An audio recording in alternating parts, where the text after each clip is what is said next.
شروع اللہ کے نام سے جو بڑا مہربان نہایت رحم کرنے والا ہے۔ السلام علیکم۔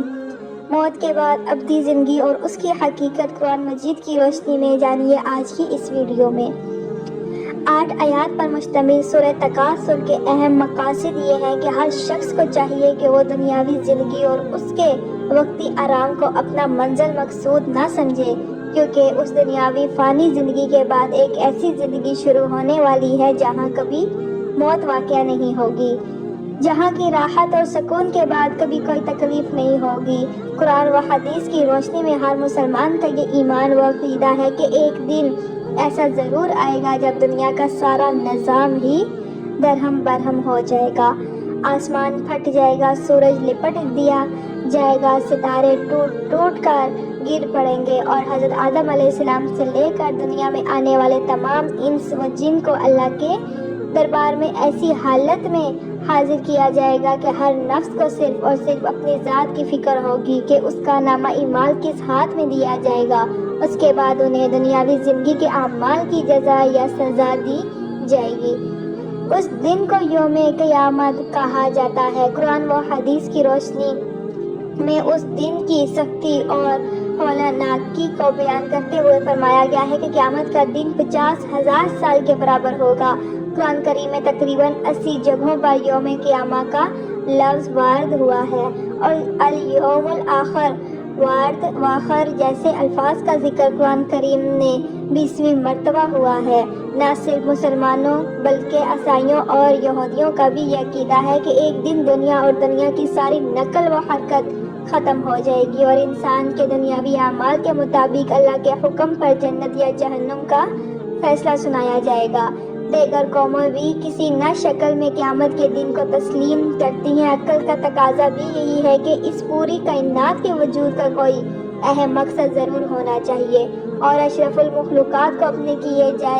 کیے ہوئے اعمال کی جزا یا سزا ضرور ملنی چاہیے۔ قیامت کب واقع ہوگی صرف اللہ تعالیٰ ہی جانتا ہے، البتہ قیامت تک آنے والے تمام انس و جن کے نبی کریم صلی اللہ علیہ وآلہ وسلم نے ایک مرتبہ شہادت اور درمیان والی انگلی کو ملا کر ارشاد فرمایا کہ جس طرح یہ دونوں انگلیاں ایک دوسرے سے ملی ہوئی ہیں، بس سمجھیں کہ میں بھی قیامت کے ساتھ اس طرح بھیجا گیا ہوں، یعنی حضور اکرم صلی اللہ علیہ وآلہ وسلم وہ قیامت کے درمیان کا وقت دنیا کے وجود سے لے کر حضور صلی اللہ علیہ وآلہ وسلم کی بعثت تک گزرے ہوئے زمانے کے مقابلے میں بہت کم ہے، اور حضرت محمد صلی اللہ علیہ وآلہ وسلم کے بعد قیامت تک کوئی نبی نہیں آئے گا۔ نیز اس امت کے افراد کی عمریں بہت کم ہے، لہٰذا ہمیں ہر وقت اس عظیم دن کی تیاری کرنی چاہیے۔ قیامت کے واقع ہونے کی تاریخ کا علم تو اللہ کے پاس ہے، ہاں جس شخص کی موت واقع ہو گئی اس کے لیے اس طرح سے قیامت واقع ہو جاتی ہے، کیونکہ قرآن و حدیث کی روشنی میں ہمارا یہ ایمان و عقیدہ ہے کہ انسان کی جزا یا سزا قیامت تک مؤخر نہیں کی جاتی، بلکہ موت کے بعد سے ہی دنیا میں کیے گئے اعمال کی سزا یا جزا شروع ہو جاتی ہے۔ چنانچہ قرآن و حدیث کی روشنی میں پوری امت مسلمہ کا اتفاق ہے کہ قبر جنت کے